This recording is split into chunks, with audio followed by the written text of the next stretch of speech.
Good afternoon, ladies and gentlemen. I am so pleased to announce this next session.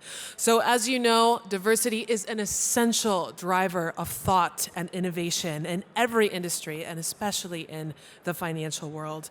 So to that effect, we've gathered a fabulous, intelligent, beautiful panel of female leaders. We have our moderator, Andrea Badiola Mateos, the head of FM Cyprus and Finance Magnates Group.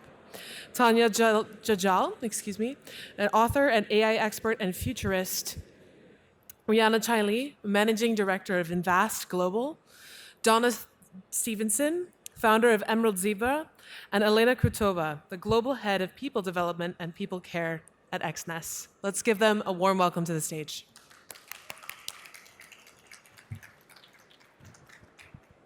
Thank you so much, Rachel. Welcome, everyone.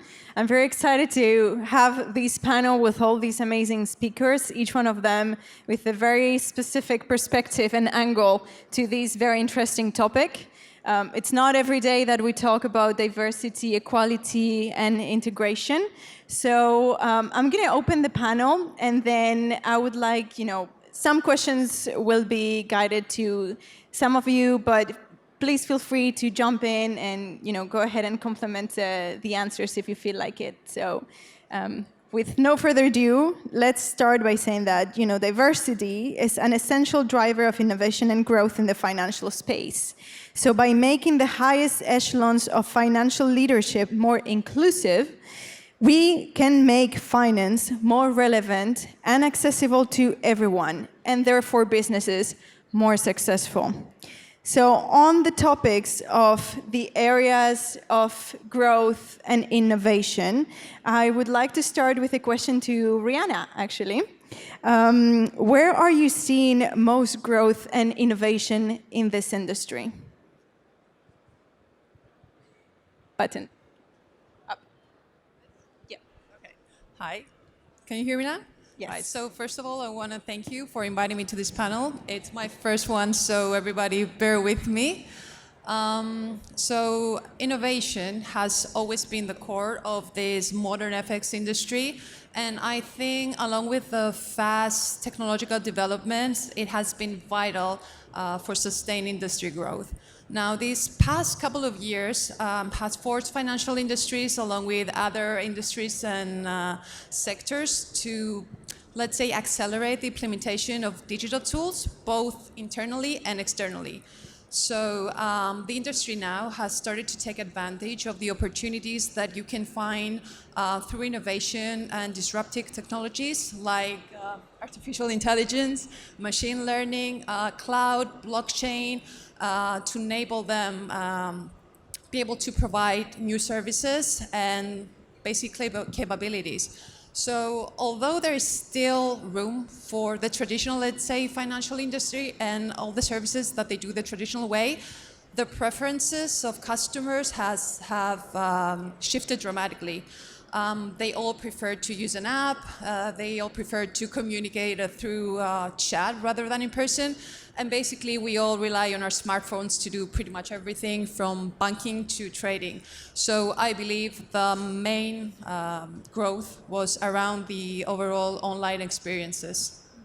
Yes, I think it's a very valid point, and touching on the AI that you were mentioning, which seems to be a trend these days, I wanted to ask Tannya specifically, since you're an AI expert, maybe you can throw some light to it as a futurist and everything. Is from AI the biggest growth that we're seeing? Where are we heading?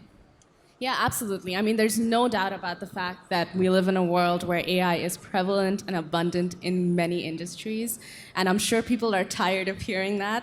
But the fun thing about AI in finance is that, one of the first uses of technology in financial services was algorithmic-based technology, which is the building blocks for artificial intelligence.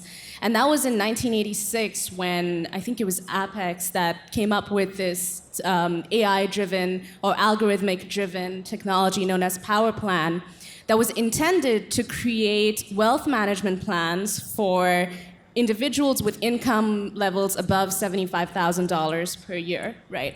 So I think one of the most exciting and also one of the most existentially difficult realities of AI is this field of robo-advising, right? Which is we see it more and more prevalent. Here we have local actors, applications like Sarwa that are actually building off of cutting-edge technology to use AI in the decision-making process for risk assessment, risk management, but actual wealth management as well.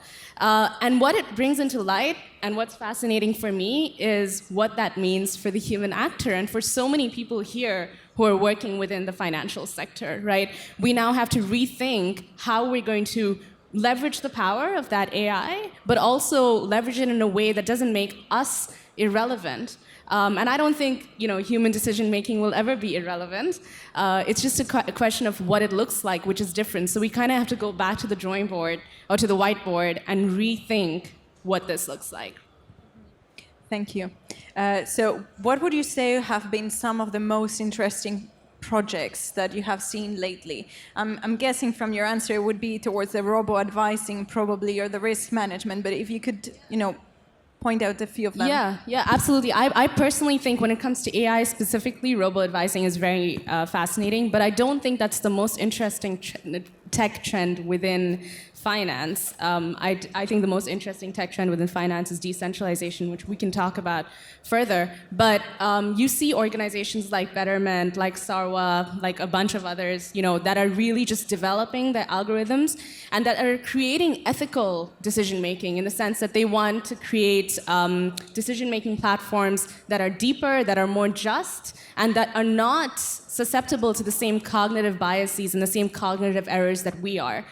Betterment, I think, is doing some really fascinating things around this by creating, wealth advisory services that are based on deep neural networks and machine learning, which are increasingly learning from their own mistakes and learning how to be better at an exponential rate, right? So we'll see that the rate at which the ability for these platforms or these algorithms to make decisions will become increasingly better so fast that it'll take us by surprise. And no doubt it'll far surpass human capability in that aspect. And Elena, since you guys have had, Exynos has grown enormously in the last, especially Q4, your growth has been exponential. So how are you guys coping? Are you integrating some of the processes that Riana and Tannya have spoken about? Are you adapting it to your business model? Has that contributed to your growth? Thank you for this question. My answer is quite simple. Exynos believes in people. Of course, we do a lot in terms of technology, AI, machine learning, and all that stuff. But the first and major investment which we do, it's investment in people. Because if you do a right decision around people today, most likely the ROI of this investment will be significantly bigger than anything else. Therefore, last 2 years for us, it was the years of investment into our people, into our growth. We did a lot to improve our hiring processes. We hired almost 1,000 employees. I'm not afraid to say that. Last couple of years, we opened new offices. So we are thinking how to improve the conditions for our people to allow them to create, to produce new products, to think of the future and to create new technologies. And so far, based on our growth, based on our numbers, we see that this strategy is very effective. So for me, the choice between technologies, AI, and different things, and people, I would prefer to invest in people as much as possible. Very clear answer, absolutely. So how have you been coping, from a diversity point of view with all these growth, like all these 1,000 employees, all these new offices around the globe? Like you're truly a global company, and you as the head of people, you're in a key position in order to, throw some light for the rest of us to understand, how a company of that size can manage the diversity, the multiculturalism, every sensitivity, all the equality in it, because there are different cultures, of course. So how do you promote diversity and everything else within Exynos? Yeah, you are right. We have more than 88 nationalities in our company, around 1,400 people globally, and this includes remote employees who can work from any country in the world. And to keep these people motivated and engaged, it's quite a hard task.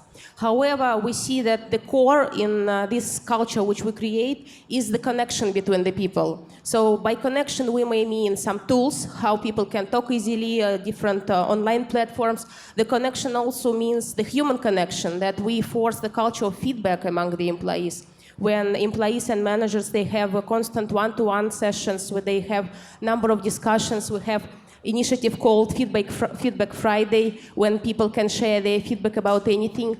And this creates the environment where people feel safe, when they feel comfortable to share any concerns they have.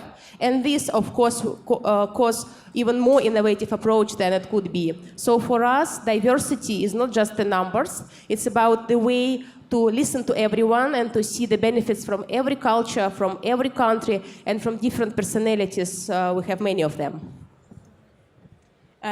Has COVID had any impact on how you have been managing all of these in each of your companies? You know, since we're talking about being able to manage so many countries, you cannot be simultaneously in all of these countries.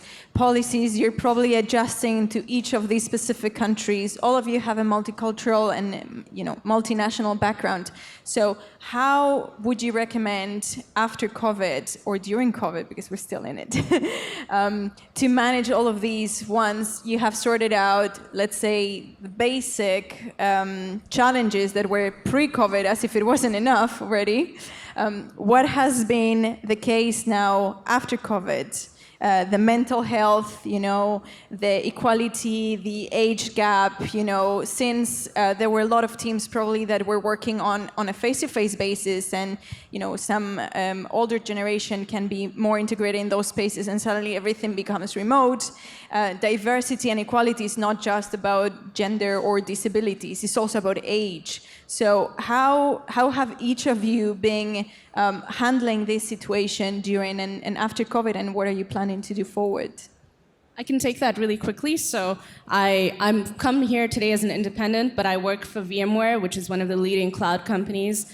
And I think that all industries and all companies should follow the suit of what these progressive technology companies have done. One thing that we did at VMware was that we implemented mental health days, specifically for employees to just take a break, you know, because life was getting really tiring, really mundane, really repetitive. And I believe it's the case that across the industry, a lot of those tech companies, a lot of the typical Valley companies had that same thing embedded in their culture. And so they made it a point to look after people and to, I'm not sure if it was, you know, for trendy reasons or if it was genuine, but it doesn't matter, because at the end of the day, employees felt looked after, and that was super important. So in many ways, I thought, you know, COVID, the pandemic, was kind of a wake-up call for a lot of these organizations to slow down, take a breath, maybe rethink how you function, rethink your culture. And I wouldn't hesitate to say that tech companies really took the lead on that front, and it was a very good experience for employees within those organizations. Do you all share the same opinion? Riana? Yeah, pretty much. It's safe to say that the pandemic changed drastically the way that teams operate. I mean, for us, based in Australia, Australia was facing the longest probably lockdown in the whole world. Yet technology allowed us to continue operating seamlessly. We're like a cloud-based technology-focused company, so migrating to 100% remote working was very easy for us. We use tools like AWS VPN, Amazon Workspaces, and all that. So it's safe to say that the customer experience wasn't changed. The true challenge, though, was us adapting and find the way to support our employees. And because we had to change everything, how teams communicate, how the managers supervise and support and motivate their employees. So it was very difficult. And from day one, I think we handled it pretty well. We made no assumptions. First of all, we made sure that everybody had, let's say, equal access to technology. So they will be able to work from home in the same way as the other person, because what could be an obvious for one could be luxury for somebody else. Not everybody have a personal device or even a steady, let's say, internet connection at home. So we took that into account and we made sure that everybody's feel equal and included. Also, we had to factor many other things, like people grieving the loss of loved ones, kids playing in the background when you're having Zoom meetings, and people feeling quite sad and depressed. So, like other companies, we had our virtual social events. So we had our Friday night game on Zoom. We had virtual drinks. We really encourage open communications and talks about mental health and well-being. That I believe it helped tremendously, and we feel that it was quite a success. But it doesn't end there. 2 years on, now we're faced with new issues. Now, 75% of the employees are keen to work from home. They prefer to work from home, or they prefer to do a mix of both. So again, we had to adapt, and we implemented a hybrid model that allow us to work 3 times from home if we wish to do so. And again, it has been quite the success. So despite the very hard times during the pandemic, we managed to grow. We opened a new office in Cyprus, where I'm located. We pretty much doubled the number of employees. We're quite small to medium, so that was quite substantial. And what I'm personally more proud of is that we massively increased the female hires. So it was quite successful. Kudos to that. Yes. Donna, from a recruitment perspective, have you seen any trend pre-pandemic, during pandemic, post-pandemic? How do you do the recruitment process when it comes to the diversity, the inclusion, all of these? What trends do you see in fintech? I think it goes without saying that the COVID era has actually initiated that great resignation and has actually brought to the forefront to employees and employers what makes an employment attractive to an individual. How can employers be competitive? How can employers attract, retain, and benefit their bottom line at the end of the day and continue to be profitable, continue to survive? So organizations that are looking ahead should definitely have diversity, equality, inclusion as part of their policy. But it has to be not just a policy, it has to be part of the culture. It has to be built into the DNA. It has to stem from the values and right through to the leadership. And then, when you're going out to the market as an organization and you're looking at a talent pool and you want to attract candidates, those kind of policies are, if they're already reflective in your organization, it's not something that's going to happen overnight, but once it becomes reflective, it becomes more attractive. You then start to build up teams that are diverse teams. You have already then your DNA, your value systems. So diversity works hand in hand with inclusion. So your leadership has to have those values in order to include the diversity across the organization so that there's no harassment, there's no bullying, there's acceptance regardless of who you are, where you're from, as you mentioned, age, how old you are, whatever the case may be. So I think, COVID definitely, as my fellow panelists have mentioned, gave an opportunity for organizations to pause and take stock of the situation and look at, okay, what are the next 10, 20 years for us to be competitive? And diversity, equality, inclusion, should be part of that progression. Have you seen an actual change, or have your clients have a more open-minded during COVID? Has it been less inclusive before, more inclusive after, or is it all the same? Honestly speaking, there hasn't been that much change. There are changes with regards to benefits, to making the culture of the organization more attractive. But these kind of policies, as I've said, don't happen overnight. So from my perspective, sitting in Cyprus as a recruiter, yes, there are progressive employers, but there are many employers where this is not yet on their agenda. Yes, Elena, I see that you want to add something to it. Yeah, I want to add that this is an important trend that everyone should see soon because employer market changed. Pandemic opened more opportunities for remote work, for global work, and people are always looking for meaning. And if they are not finding this meaning in your company, it became easier for them to change an employer. To change an employer even not standing from their chair, just passing the interview online and then joining another company online. Therefore, although this is moving quite slow, for those companies who are not following the trend, it will be too late because the employees will make choices not even standing off the chair, just doing everything remotely, and then it will be very hard to do something with that. Yes, I think that it's important that the inclusion and the diversity gets included more going forward, and it's a trend and it's there, and more companies need to open their eyes to that and acknowledge that there is all these issues happening. And from that, going into the specific subject of female leadership and specifically how important the role of female leadership is, I'm going to quote the United Nations, which says that women's equal participation and leadership in political and public life is essential to achieving the Sustainable Development Goals by 2030. These could be extended to business, obviously. If it works in public life, it would work on business. So I'm going to go ahead and ask Tannya, since you're a futurist and you're in that arena. So do you think that's the case? And if so, why is that so? How important is female leadership in business? Yeah, I've thought about this question a few times because it's such a saturated space.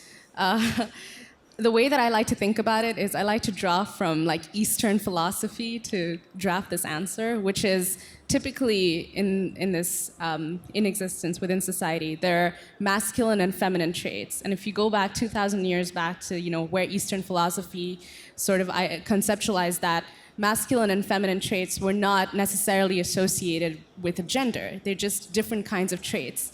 Today, as society has evolved, we have affiliated a lot of masculine traits with men. And a lot of how our industries are sort of structured and how they thrive are based on these masculine traits, right? That are maybe more less gentle, less connected on the empathetic side, more practical, logical, all really important traits as well, right? So the way that I see it, what we need in the future is we need a balance. We need to balance it out right now, right? So we're all the way on the yang side, and we need to balance it out and get a different set of traits into leadership. So what we need is we need diversity. We need people from all kinds of backgrounds. Like you said earlier, Andrea, diversity is not just about a specific group. It's about inclusivity of all kinds of groups. But we also want that these groups represent different concepts, different traits, and different ideas. So we need more to balance that masculinity out and have more of a feminine touch in leadership. And that could come from male actors, it could come from female actors. It doesn't matter who it really comes from, as long as we're balancing it out in some way, shape, or form. So of course, there's two parts to that answer, which is, of course, the diversity itself is important, but it's not about having more women in leadership who are acting like traditional men would have. It's about having a different kind of leadership that's balancing out the forces of how it's been before, and certainly not eliminating a lot of those really important traits that have caused for these organizations to thrive, right? Yeah, that's how I see it. Yeah, and there has been actually an NGO, it's called The Catalyst, and they're like a globally recognized NGO that tracks the progress of women in business specifically. And they published not so long ago that in 2019 there was a progress of 29% growth in female inclusion in leadership globally, but between 2019 and 2020 there has been zero growth, which is a little bit shocking. So I was going to ask Donna if you have seen this trend in recruitment. Does this reflect in the recruitment that you have been feeling in the last 2 years? Have you seen a progressive growth in female hiring until 2019 and then suddenly in stagnation, or does this not extend to fintech, for example? Look, honestly speaking, there has not been that much progression. I mean, when we're looking at hiring in the fintech sector, it is about having the right person to do the job at the end of the day. So, there are so many factors. It's a talent short market. So when we're looking at, okay, how many women do we have in this department? Is there an imbalance? Can we address that? No, not really, because, we want to get that talent, that skill within the department, regardless of gender, regardless of, whatever the case may be. But again, going back to my last answer with regards to, okay, this isn't going to happen overnight. It is important to have that diversity. It is important to have that spread, because that then permeates right through the decision making, which is important. So the more diverse your decision making is, ultimately then the better the decision making may be. It may take longer to reach the decision, but it's then time has been taken to consider a diverse opinion to reach then a solid conclusion, which then should add to the bottom line of any business's decision making. Thank you, Donna. Yes, Yeah, Elena? I wanted to add that I like a lot how the narrative changed recently. Because when we started talking about the diversity, the main idea was, let's put as many women to the boards. That's it. The only KPI was just the number of women. And right now we're talking more about the performance, the added value which women and other diverse group can bring. And this is very valuable for the business, because adding women somewhere does not add anything to the business. Only performance which women or other groups can bring, this is the essential value that business should be looking for. Because recently I've heard quite an interesting story from one of my fellows who said that he applied for a job. He had brilliant CV and he was rejected with a confidential comment, sorry, we need diversity in the boardroom, that's why you are rejected as a male. Which is also not fair, because the performance and the opportunities which diversity brings should go first, not the numbers, how many women we have anywhere. Yes, I agree. Yes. I agree. Sorry, I didn't hear. Yes, it is the case. There is certain countries, though, that seem to have a quota that they need to achieve in a company level. So, whereas in some countries there is more flexibility as to, the actual profile of the candidate, I think that, I don't know, maybe Donna, you can throw some light on it, but there has been a trend till maybe not so long ago that with two candidates that had similar backgrounds, the male would be chosen over the female for the aggressiveness that we were talking at the beginning, or the possibilities of going to business meetings or socializing with clients or going for drinks or all these sort of things, which eventually impact, or because of the age of the woman, thinking, oh, she must be having children sometime soon, etc., etc. So there is certain topics that are a little bit more taboo, that they're not that much discussed, but I'm hoping that maybe you guys can think a little bit and tell us if you have seen the trend being reversed, if there is any chance that it's being looked at the CV more than the actual gender behind it. I know that certain agencies have a policy of not even disclosing gender when they share the CVs with the potential employers until they have shown an interest or not. Is this something new? Is it a trend that we're seeing change? Anybody wants to take it? I can probably start. I'm really glad to work in the organization where the gender does not matter. So I cannot remember any case when we were considering the CV thinking, oh no, we don't need a girl in that team. For example, my team is not diverse. I have mostly girls in there. And on the company level, it's like 40% women and 60% male, and this is a very good balance. So for me, luckily, again, these discussions are out of my space, just because in Exness it's all about equal opportunities and equal considerations. So there are companies, good companies, who are doing this way, and I want all of us to embrace these companies because they are not in these borders of KPIs only. They just act and they show by example how the world can be. Anybody else wants to add something to it? I'll briefly say that something that tech companies do is that they try to hire or they try to interview for every male candidate, at least one female candidate, to kind of balance it out. And I guess that's one way of being fair in terms of, well, they'd like to at least receive a CV for every male CV that they received. And that's one way of kind of keeping it fair. I'm not sure that it's the optimal approach, but I think there's a lot of trial and error going on right now in those spaces until they figure out what the optimal approach is. Yeah. Thank you both. The next one is on a 2020 analysis by Mercer, who scrolled over 1,100 organizations across the world and found a leaky pipeline in women in leadership. They found out that 23% of executives are women, and we're talking in business. We're not talking global industries. Senior managers were 29%, managers 37%, professionals in general 42%, and support staff 47%. What's your take on these numbers, and what is it being done in order to strengthen them? I can take that one. Riana. So unfortunately, numbers do speak for themselves. So it just seems that we can't make it to the top. It's simple as that.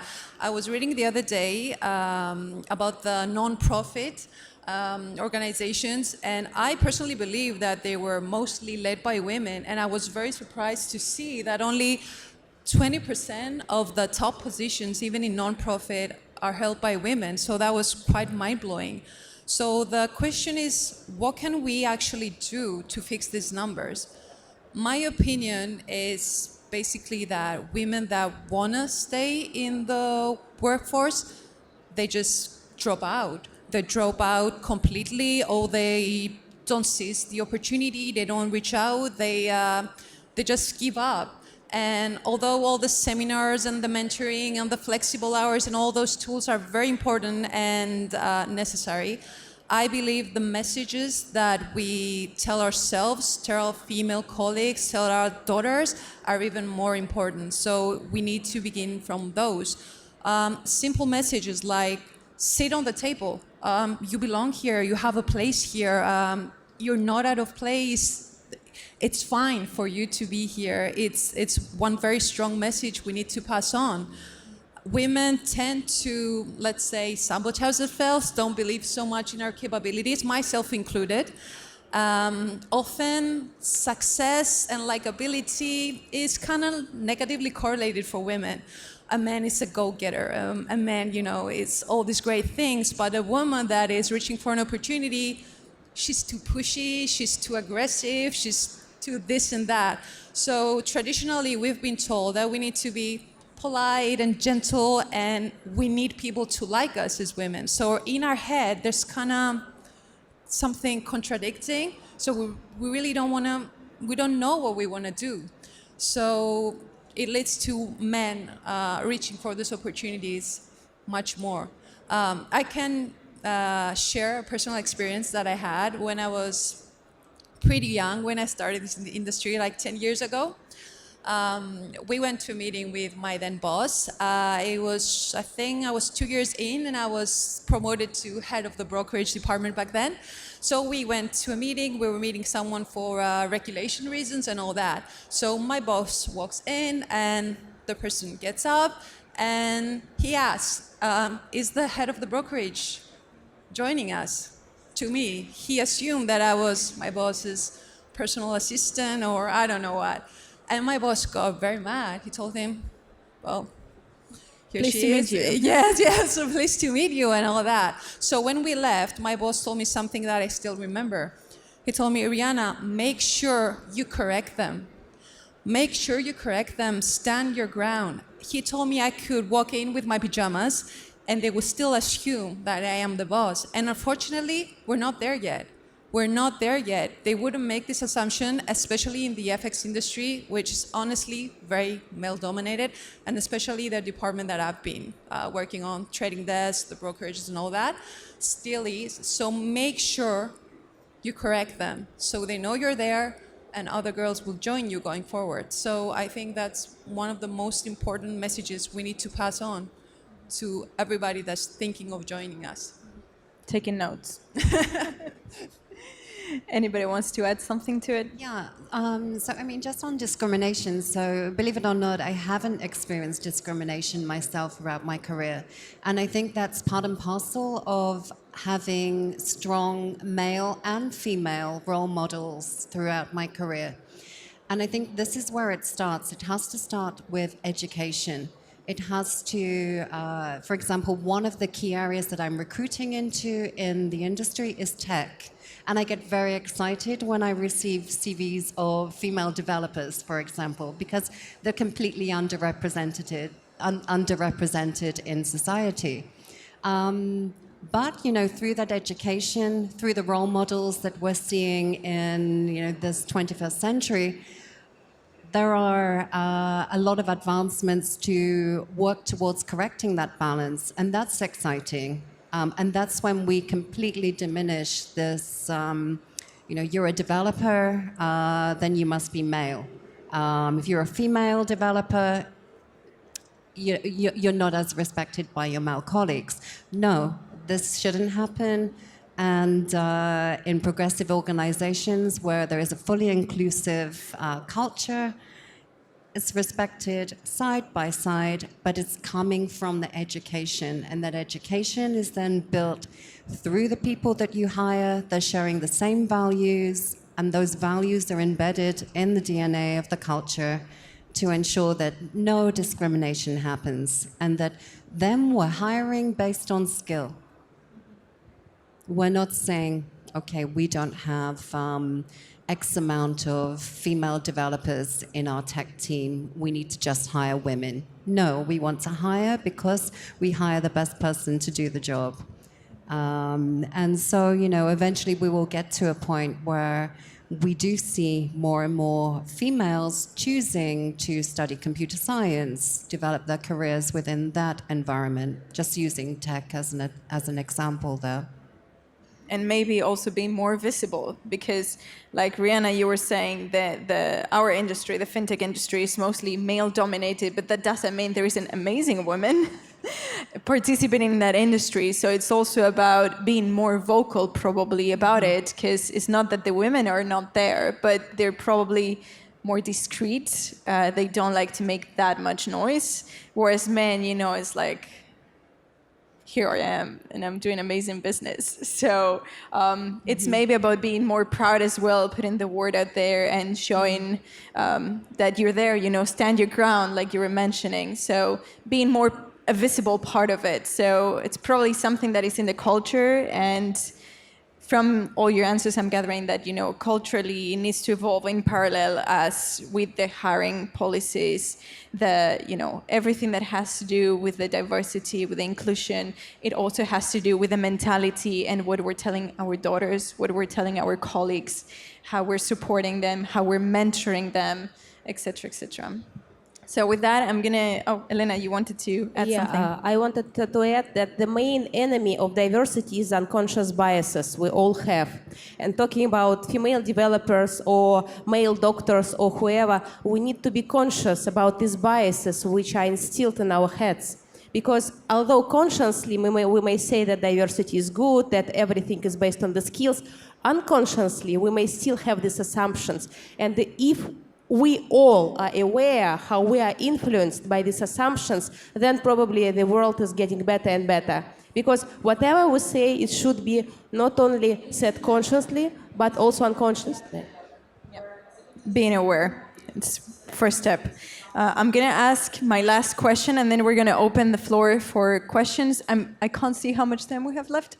6 minutes, it seems. So we will have time maybe for 1 or 2 questions if Jenny's pleased with it. So my last question is on predictions for 2022 and forwards. So what do you see on the D&E D&I, everything that has to do with the world of inclusion, you from your leadership position, from your scope of englobing the whole industry trends. So how do you see this is going to go forward? What do you foresee? Tannya. Sure. Generally, if we're talking about the finance industry, I mean, I think it's going to be an ideological change across not just this industry, but any industry, which is we'll have two options, right? Either you go centralized or decentralized. And the issue with that, though, is that those two terms are so obscure to so many people still. To think about what that really means. But no doubt governments see that it's important, right? Like today the Bank of England has created like digital currencies. We know this is going to be an ideological shift, which means that we'll need more leaders, more female leaders, more male leaders to start talking about it and to be able to talk about it in a way that's accessible. I was just having a chat with a friend of mine earlier about how, you know, people talk about DAOs and so on, but no one really knows what it means outside of that very niche part of the industry. So I see that people will recognize how important it is to make the narrative accessible for everyone.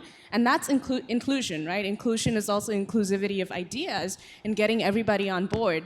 It's just that now there's going to be a sense of urgency around that. So no doubt we'll see more of a humanities touch, as my friend likes to say, on those platforms and on that narrative. And I have no doubt that in the fintech industry and in the hard tech industry, right, like tech vendors and so on, we'll see that happen more and more increasingly, which is exciting, which means that over the next 2 years, we're going to start moving from exclusive trends to more inclusive ideas and concepts.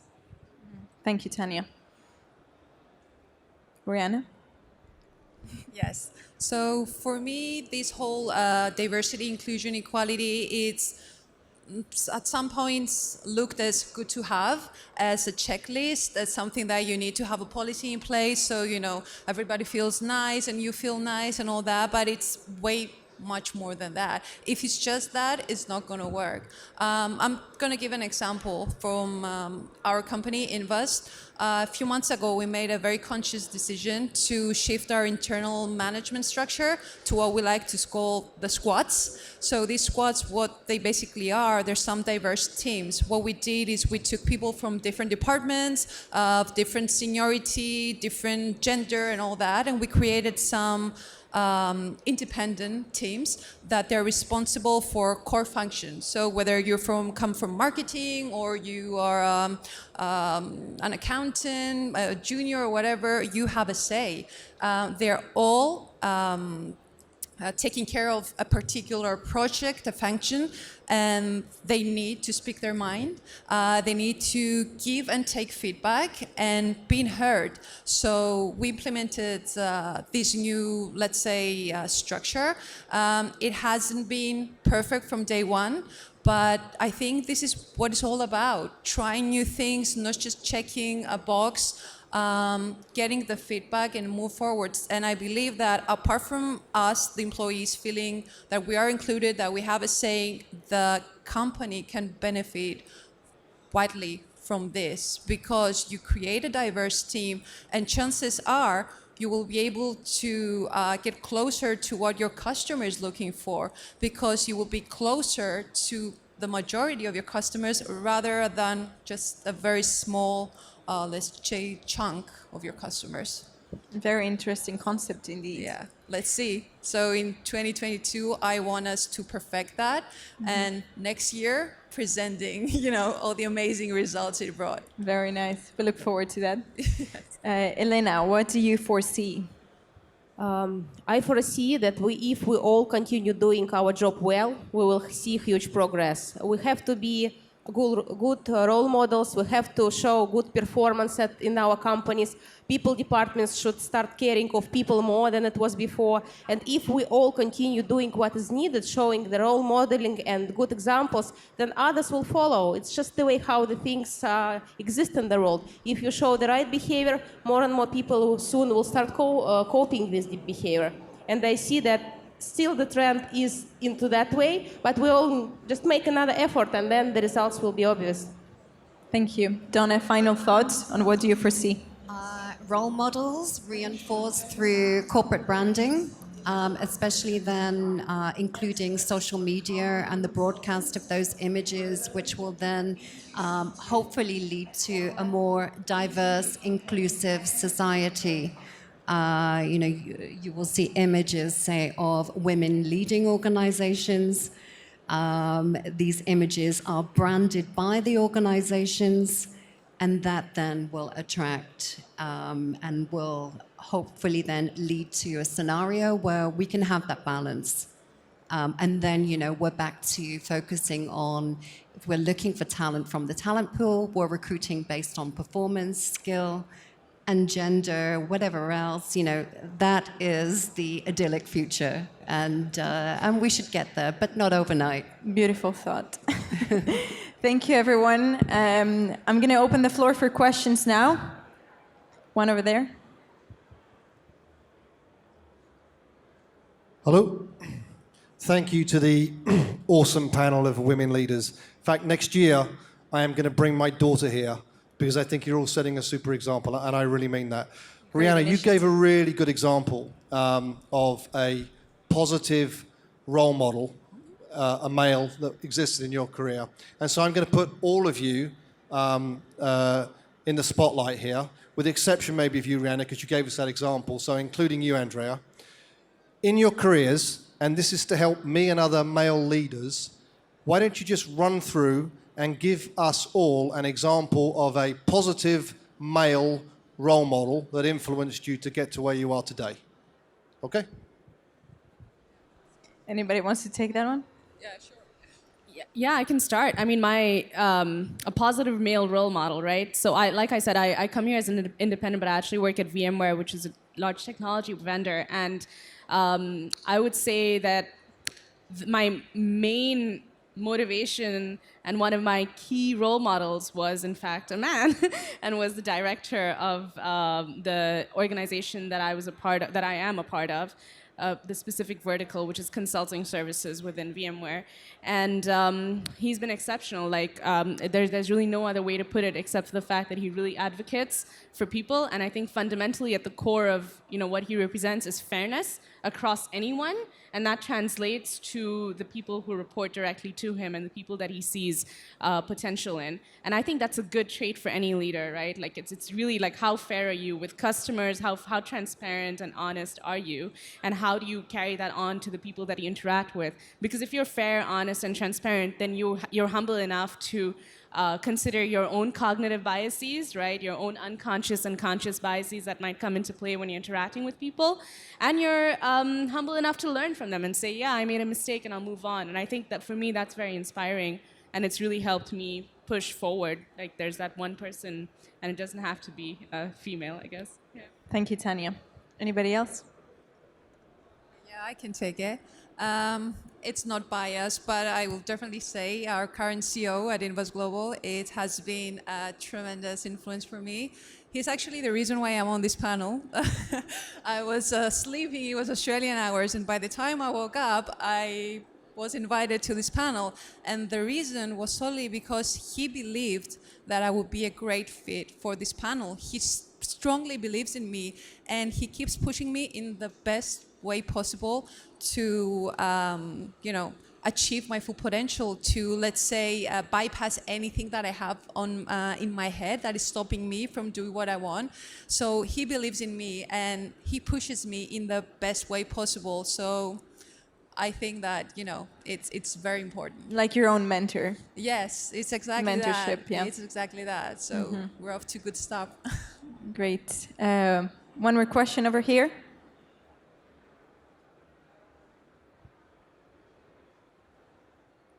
Hi there. Is this, yeah, okay.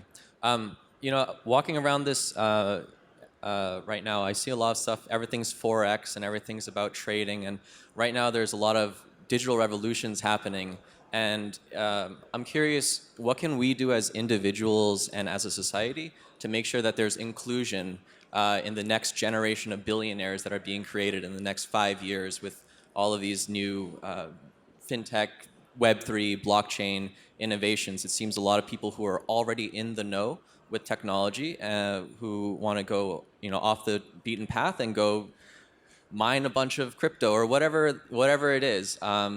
It seems like some people are going to be very, very rich very soon. And how can we make sure that that's going to be an inclusive, equitable group of people who can share that? Anybody wants to take that one? I can try to take it again. I will just Thank you, give, Riana. my honest opinion. It's simple stuff. I'm not going to talk about diversity in general. I'm going to talk about more women, let's say. So a very small thing we can do starts from our own place, our own household, let's say. So let's say in a household that both men and women, they work equal hours, full 8 hours, and they have kids and all that. Women usually do 3 times the housework and the childcare. So when there's like an opportunity for them that somebody, needs to stay at home to take care of the kids or for whatever reason, they are the obvious choice.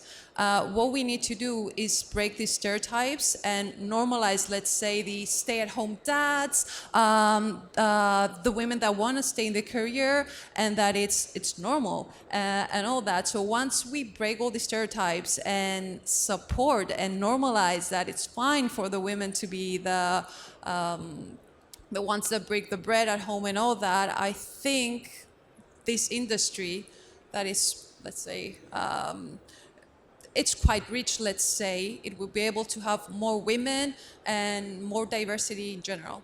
This is my personal take. Donna? I saw that you were... Do you want to say something? Yeah, I like a lot what you said, because real diversity starts from the family.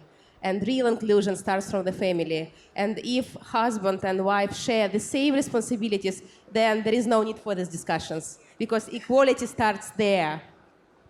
Yeah, I'm going to allow myself to add my own drop into this as well. If we're not talking just about female inclusion and we're talking about age, we're talking about,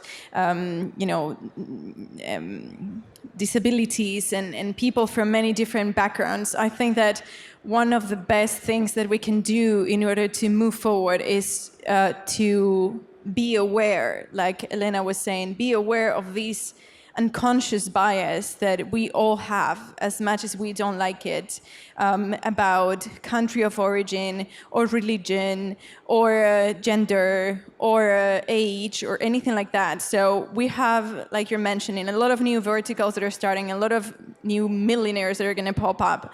These people, when they recruit, or these people when they're being pushed forward, the fact that they know they're going to be judged in a certain way may prevent them from applying to certain positions because they don't think I'm either going to be able to cope with the hours of work because I have small kids, or because I'm disabled and I won't be able to travel, or because my country of origin is I don't know what, and it's considered something, I don't know. So I think that eventually it needs to come from all of us to be aware of these biases. And when we recruit and when we start businesses, we do it with, a clear mind and aware of this, so that we try to restrain ourselves and we do our best for it. Any other questions? I mean, we went over time, but I don't know where Jenny is. Good? Okay. One more question over there. Hi. Thank you, guys. I think the presentation of the panel was really interesting. I think you all come at it from a different perspective, which is really good to see. I want to introduce you to my team. We are diverse. This is diversity, not the dancing troupe, but we have it's disappeared. We have an Iranian, we have a Russian, Cypriot, and I'm from the UK. 2 women, 2 men, and we run a department. For me, the thing I think that's most important is about looking for the best candidate, the best person to do the job. And I think also we need to get in early. If we want more diversity, we want more women in senior positions, we need to be in the schools. We need to be in the universities. We need to be showing them that actually you can do it. You can do it. There will be sacrifices, and that's where the balance comes. You know, the duality of having a husband who's willing to stay at home while you go back to work, to having an employer who respects the fact that actually you may not be able to or want to come back to work 3 months or 4 months after having your child, and gives you the flexibility to work from home. COVID has shown us that we can, that everybody's had to do it. There's no choice anymore.